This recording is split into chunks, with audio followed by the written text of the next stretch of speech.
to read verse 14 kwanza peke yake. Loudly, najua kuna sauti nzuri kubwa.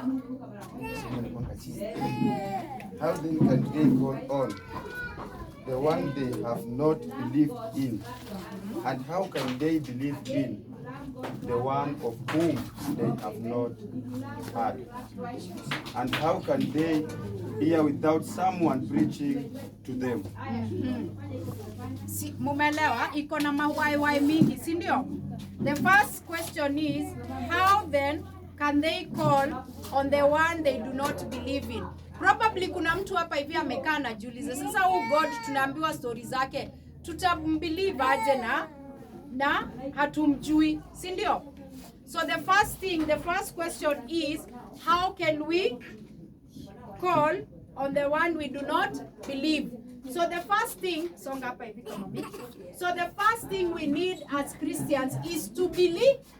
To believe, sindio? The word of God is asking, how can we believe? How can we call in the one that we do not believe? So first and foremost, we have to believe there is God. So huyu tutamuita nani? Believe, okay? So the first step is to believe. Then the second step asks, and how can they believe in the one they have not heard? So for you to believe, lazima usikie. How will you hear? How do we hear? Si someone has to speak. Si munanisikia juu ninaongea. If I came here and started doing, what part of your body are you using to understand what I'm communicating? Eyes. Your eyes, sindio? But then when I speak, you understand by hearing. So for us to believe, what must we do? Okay, class imeninyamazia. Sorry, I'm taking you back to school. So for us to believe, what must we do? You must hear. Sindio? Because the Bible asks, how can one, how do they believe in what they have not heard?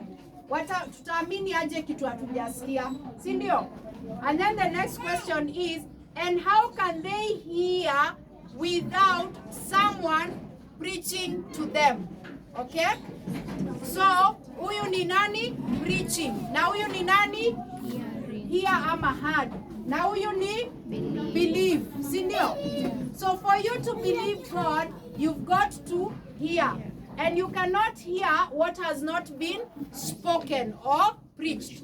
So what must we do? We must hear the preacher, so that now the preacher has to speak, so that we hear, so that we believe. Okay?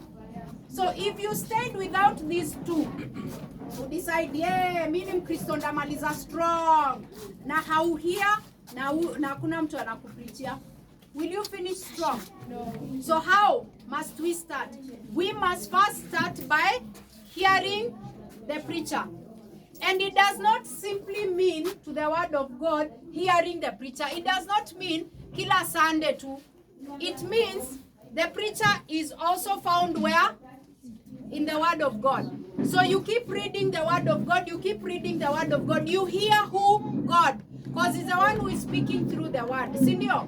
So he speaks to you, he speaks to you, you hear, and then you keep believing. It's an everyday process. So every day you continue believing in God, and you get to know God more. Sindio? So what must we do every day for us to believe in God? We must hear God's word. If Pastor Oti is not there, you read the word for yourself. And you start hearing God's word. And you continue to believe. Sindio? Thank you so much, my actors. Let's appreciate believer hearing.